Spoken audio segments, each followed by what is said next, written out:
haberdashery, kitchenware and food going up.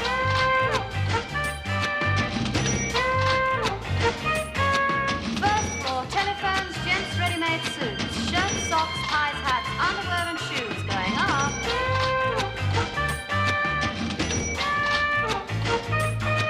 Second floor, carpets, travel goods and bedding. You ready? No, I can nip it in a bit more yet. No! Ooh. What is it? 77. Ooh, doesn't it sound a lot in metric? Yes. Well, you put on 4 whatever they are. Centipedes, Miss Brown. Well, whatever they are, you're putting more of them on. Of course, it's all the government's fault. How'd you work that out? Well, it's this sugar shortage. I've stocked up so much, if I don't keep eating it, I'll never get rid of it. Well, if you keep on like that, you'll be too fat to get into your store cupboard. I wish I could put on weight. I can't understand it, you know. I have a big meal every night. I don't know how you can afford it. I can't. I have to keep going out with these fellas I don't like just to keep body and soul together. Oh, I couldn't do that. Oh, it's easy. I wear a low frock. They have a good look and I have a good nose.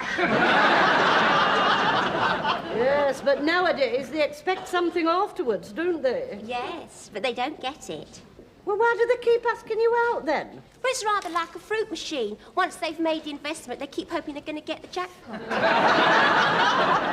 They'd have to pull the handle a lot of times before they got my cherries up. Thank you very much, sir. And if the socks aren't satisfactory, don't hesitate to bring them back. Thank you so much. It won't make a bit of difference. Anyway, the meal cost £7. Then I borrowed this car to take her home so as to be sure of a quick cuddle, and what happened? About half a mile from her house, she gets her door key out and starts feeling for the passenger door handle. You mean she was keen to make a night of it? No, she was keen to make a run for it. Anyway, I borrowed the car again tonight to take her out again. What makes you think you'll do any better tonight? I've unscrewed the door handle. Oh, for the return of the romantic age, when one's heart leapt at the sight of an ankle slipping into a hansom cab. Now it's clunk, click, strip off quick. Where is Mr. Grainger? He hasn't returned from his tea break yet, Captain Peacock. I see. Tell him I wish to see him, will you, as soon as he returns? Certainly, Captain Peacock. Ah, Mr. Grainger, Captain Peacock was just asking for you, but I told him you hadn't come back for your tea break yet, and he said he wanted to have a word with you as soon as you returned. Oh, I see. Right. Oh, will you take over from me, Mr. Humphreys? I'm going to have a word with Captain Peacock. Certainly, Mr. Grainger. Shall I take over from you, Mr. Humphreys? Get stuffed, Mr. Luke. You wanted to have a word with me, Stephen? Yes, Mr. Grainger. It's 11:10. You've had 20 minutes for your coffee break. Your entitlement is 15. How do you account for this? I spent a few minutes in the boys' room on my way back. That's not part of your coffee break. It's the result of it. 5 whole minutes. There was a queue. I don't think Mr. Rumbold will regard that as an adequate excuse. You don't mean that you're going to report me, Stephen? Yes, I am, Mr. Grainger. Very well, Captain Peacock. I'm sorry, but it's my job. You mean to be a sneak? It's not easy for me, you know. On the one hand, we have our friendship, and on the other, I have my job to do. Now I have to wear 2 hats. Well, you will find no difficulty in that. You're two-faced. Did you hear that, Mr. Humphreys? I did, Mr. Grainger. Sit here. Glass of water for Mr. Grainger. Don't let him drink it all at once. He'll need another 5 minutes off. Thank you so much, Mr. Good morning. Come on, Miss Brahms. Before you go to lunch, Mrs. Slocum, I want a word with the floor personnel by the centre stand. Well, I hope it's important because I'm dying for me lunch. Miss Brahms, everything I have to say is important. Pompous nit. Brahms, you mustn't use language like that about floor personnel in my hearing. You'll get ladies' underwear a bad name. I want a word with the floor personnel before you all go to lunch. Well, I hope it won't take long. Otherwise, Mr. Herbert of Hardware will have pinched my seat. Some people have all the luck. Do you need me? Yes, juniors as well. Now, this won't take a moment. From the DM/CR to FW/LNGD/SP, re-T. Captain Peacock, what language are you speaking? It simply means, Mrs. Slocum, from the DM/CR, the departmental manager Cuthbert Rumbold, to FW/LNGD/SP, to floor walker ladies and gentlemen's department Stephen Peacock, regarding tea. What does T stand for? It doesn't stand for anything. You drink it. TEA, tea. They use these initials to save time. Doesn't seem to be working very well, does it? Would if people didn't keep asking questions. Well, people wouldn't need to if they knew what you were rabbiting on about. If I may be allowed to continue, Mrs. Slocum. Oh, yes, PCO. I beg your pardon? Please carry on. Oh, where was I? You just got to the bit where you were stroking Cuthbert Rumbold. I see you are... Oh, you're not starting on those initials again, are you? Please, Mrs. Slocum. I see you are concerned about excessively long tea breaks being enjoyed by members of the department under your supervision. I must emphasize that the set breaks are limited to 15 minutes, and to ensure no one takes advantage of this arrangement, personnel will be required in future to enter their departure and arrival in a book to be known as the E, L, and TB book. The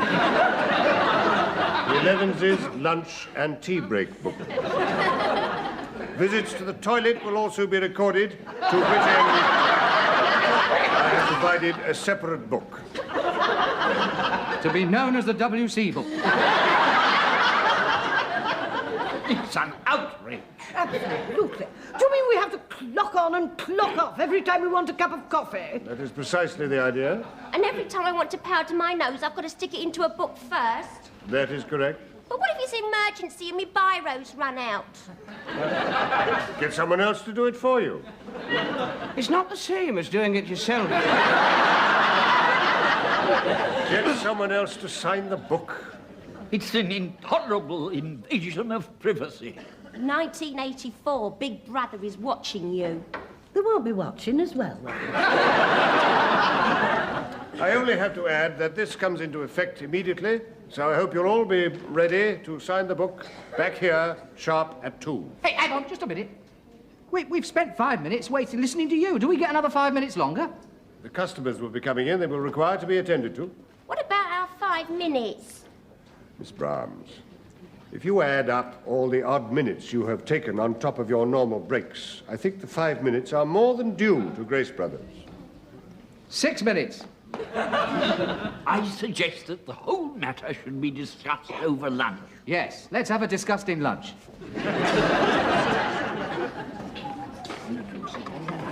Oh, here he is. Brett, who's for cocky-leaky?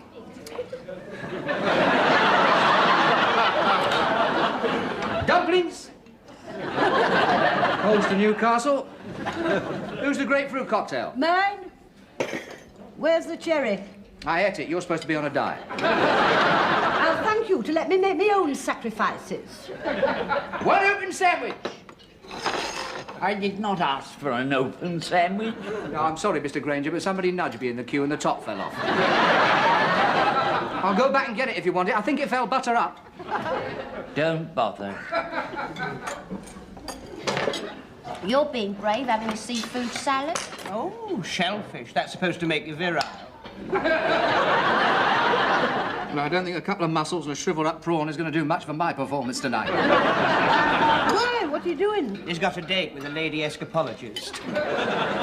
He's taking the handle off the car door so that he can bend her to his will. I always carry a tin opener. Doesn't that take a long time? No, I jab him in the hands with it. Mr. Grainger's still got the scars. Could we tear ourselves away from sex for one moment to discuss this clocking in business? Well, I think it was quite humiliating, Mr. Grainger, the way you were told off in front of us. Don't you, Mr. Lucas? Oh, I do, Mr. Humphreys. I very nearly went over to Captain Peacock to say something really sharp and witty to cut him down to size. Why didn't you? I couldn't think of anything. Well, what are we going to do about it? Well, I don't think you and Mr. Grainger should put up with it. It's not just us, you know. I hope I'm unanimous in this. Yes, if both you and Mr. Grainger refuse to sign, the management will have to do something about it. Yeah, sack 'em. I agree with Mrs. Slocum. I think we should all refuse to sign. I agree. And I think you two should refuse to sign first. No, we must all not sign together. United we stand, divided we fall. I wish I'd thought of that.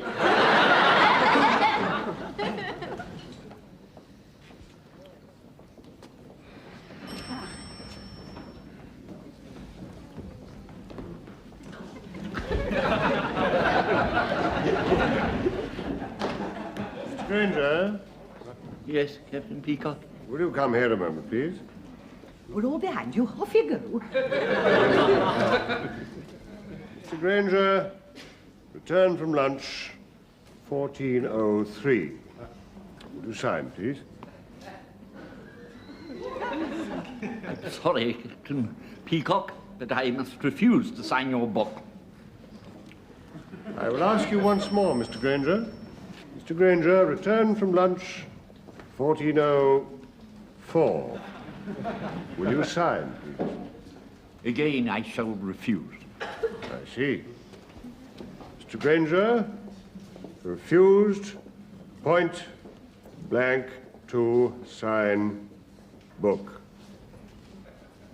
Twice. Mr. Grainger, I shall now report your action to Mr. Rumbold. But, Captain Peacock, all the others refused to sign as well. On the contrary, Mr. Grainger, I only asked you, you refused, and you will be reported. That's a brandy for Mr. Grainger. Well done, Mr. Grainger, the way you stood up to him. Oh, we shall always remember you for that, Mr. Grainger, when you've gone. But I thought that we were all going to stand up to him. I only hope I'll be as brave as that when my turn comes. Well, I think you all ought to sign something to say that you won't sign it. Don't worry, Mr. Grainger, we're all behind you. Oh, yes, we're all in this together. Only you're in it a bit deeper. Menswear. Yes. Yes, Mr. Grainger is here. I see. Mr. Grainger wanted in Mr. Rumbold's office immediately. Good luck, Mr. Grainger. And remember, we're all behind you. I think we should all go together. He only sent for the ringleader. Well, I'm not the ringleader. I just happen to be the first one out of the lift. Menswear. Yes. Yes, he's on his way. Rumbold's furious you're keeping him waiting. You'd better hurry up, Mr. Grainger. You don't want to get a reputation for always being late. You will all back me up, won't you? If you don't look sharp, you won't be here for us to back up.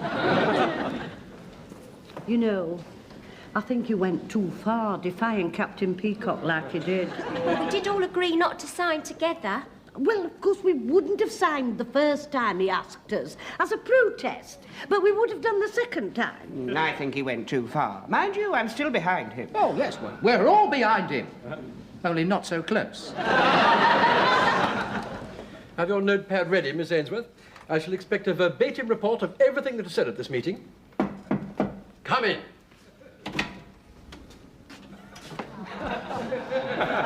I believe you wanted a word with me, Mr. Rumbold. I've been waiting 5 minutes to have a word with you, Mr. Grainger. I came as quickly as I could. Do you recognize this book? Yes, I think so. Take everything down, Miss Ainsworth. I've taken everything down. Knock, knock, come in. I believe you wanted to have a word with me, Mr. Rumbold. I've been waiting 5 minutes to have a word with you, Mr. Grainger. I came as quickly as I could. Do you recognize this book? Yes, I think so. Take everything down, Miss Ainsworth. I've taken everything down. Don't put down what you say. Yes, sir. Shall I put that down? No. Let's start again. Knock, knock, come in. Please. Miss Ainsworth, be quiet. Now, Mr. Grainger, do you admit that you refused to sign this book? We all refused. I'm afraid that's not true. I only asked Mr. Grainger. But they were all behind me. I see. Led by you. I'm afraid, Peacock, it seems clear we must make an example in this case. I'm afraid so. One rotten apple can spoil the whole barrel. I would like to say, in Mr. Grainger's defense, that he has never been a rotten apple. Thank you, Captain Peacock. Until today. Come in. I'm in. I wish you'd wait until I say come in before you come in. I'm having an important meeting here. Shall I go out again, then? No, put it down. Shall I put that down? No, I don't want that put down. What shall I do with it, then? Put it down. I thought you said don't put it down. I don't want you to put it down. Well, I'm going to put it down. And as far as I'm concerned, you can stick it up. Don't put that down, Miss Ainsworth. Now, where were we? Never been a rotten apple in the barrel until today. Yes, Mr. Grainger.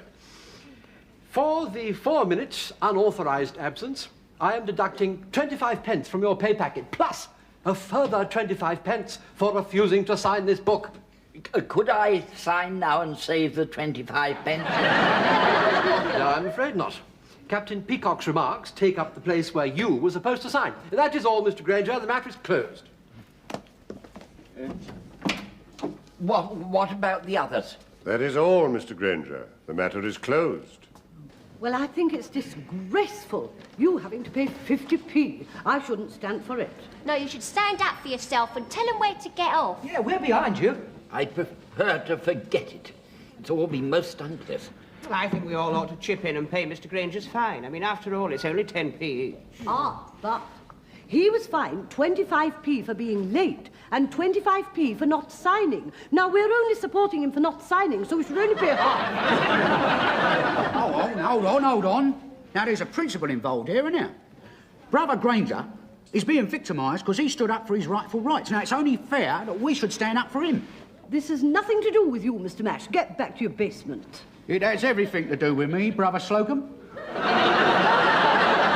I am shop steward, and in that capacity, I am convening an emergency meeting in accordance with Section 23 of the rule book. Can we do that? Of course we can. But what about the customers? You'll have to wait. It all comes to a halt when the brothers say so. Well, it's just like the mafia and the Cosy Nostril. Are you free, Mr. Grainger?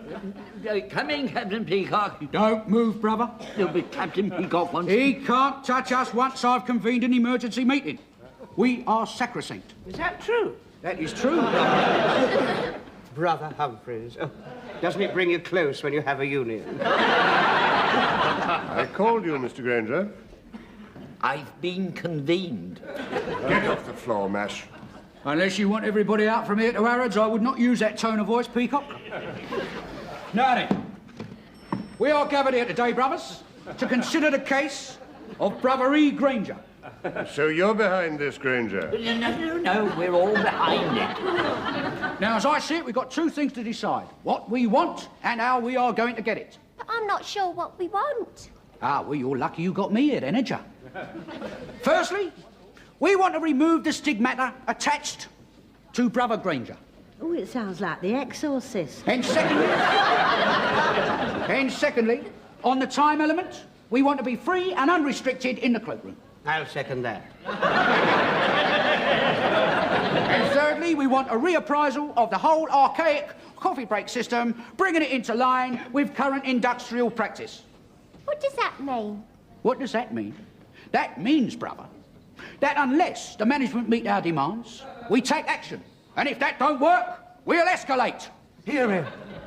Oh, no, you've wasted enough time, Mash. Everybody back to work. You're out of order, Brother Peacock, and I do not want to have to reprimand you again, all right? Right.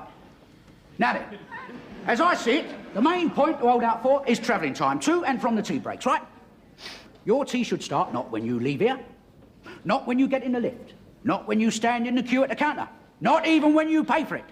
Your tea should start when you sit down and actually dip your biscuit in the cup. Doesn't he speak well? Thank you, brother. I'm now about to put a motion on the table. Some of the phrases are strange. Now, I move that this meeting authorises me to put our demands before the management and to form a strike committee with carte blanche to take industrial action. Hands up, all those for the motion. Surely good. All those against? You can't vote, you've got no standing. I'm a member of the union. Where's your card? I left it at home. It makes you out of order then, doesn't it? Have they got their cards? That's beside the point. I vote. We all show cards. You can't vote, we all show cards unless you show your card. Carried unanimously. I can tell you now, Mash, there is positively no chance of us at Grace Brothers acceding to your demands. I see. Is that your final word, sir? Absolutely. The management stands firm behind its agreement of 1928. Are you saying, sir, that henceforth there is no point in us having meaningful discussions and the helpful exchange of views, then? None whatever. Then get stuffed!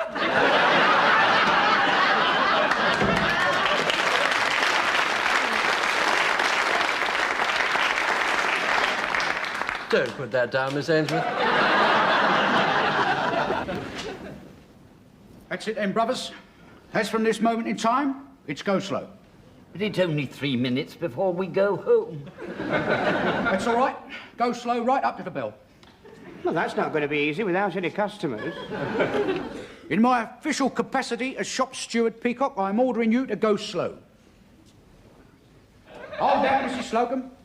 As from now on, it's go slow. But if I don't get these covers on quick, I'll miss me boss. Well, leave them. But my undies will get all smutty. So let them get smutty. I'm not that kind of person. And I can't sell smutty underwear. So the management, through their intractable attitude, will lose money. And I lose my commission. We've all got to make sacrifices, brother. Not when I'm saving for me holidays, we don't. Don't forget, brothers, when you arrive in the morning, it's go slow. I don't like this union thing at all. It seems to be going too far. Well, you started it, brother.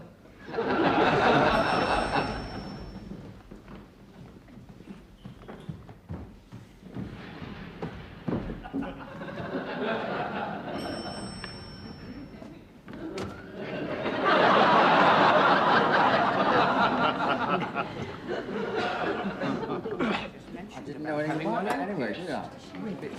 No, I didn't know about it. Well, I'll tell you, brothers, I'm really proud of you. The go slow this morning was 100% effective. I think we put the wind up to management, all right? And if you don't go slow on that apple crumble, you'll get the wind up somewhere else. I think Mr. Grainger went slow beautifully. I couldn't tell the difference. Well, I know we're all behind the union, Mr. Humphreys, but I must say that I do think 10 minutes is rather a long time to spend on an inside leg.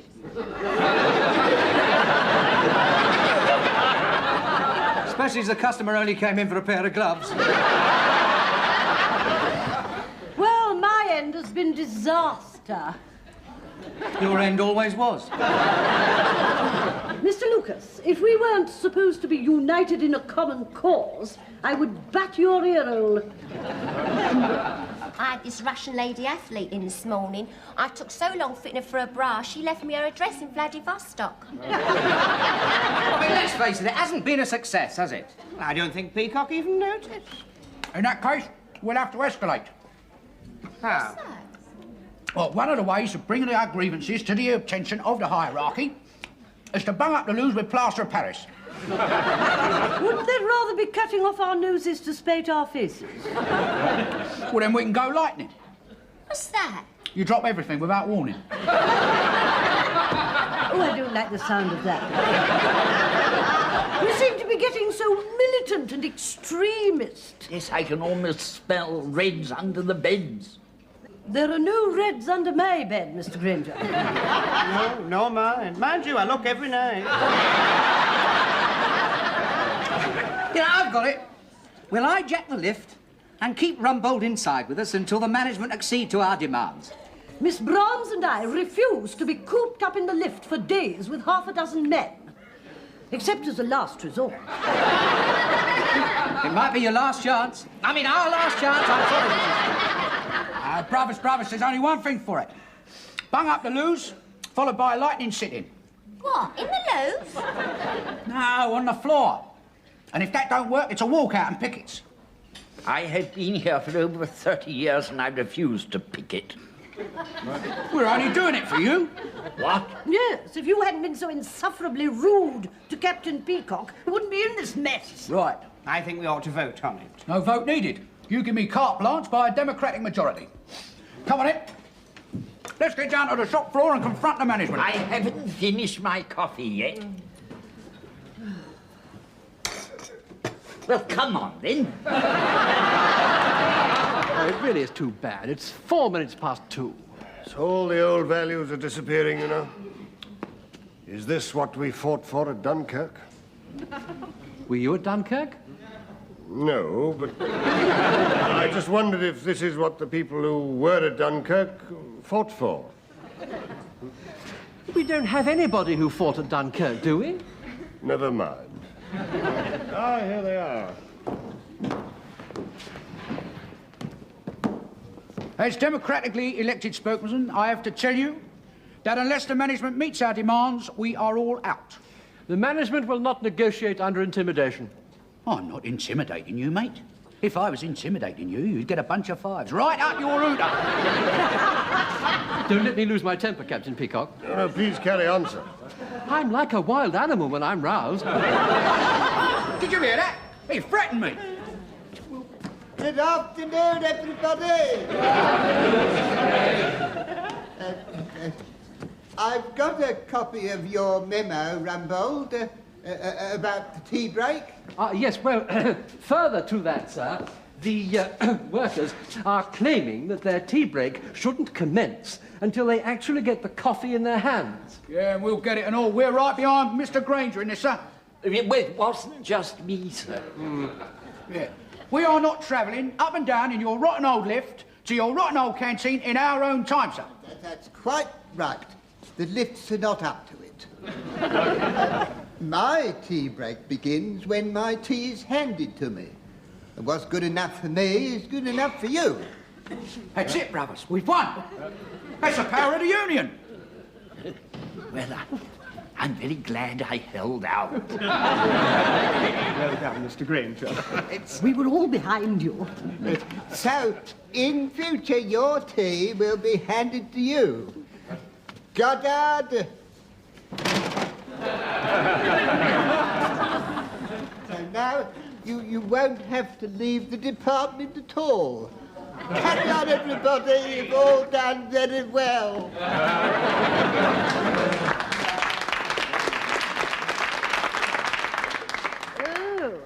Paper cups. And you know, I always rather enjoyed my walk to the canteen. Yes, and I enjoyed my ride up in the lift. And I shan't see my friend behind the counter. Never mind, brothers. We've won a great victory and lost our tea break. Mr. Mash. Captain Peacock.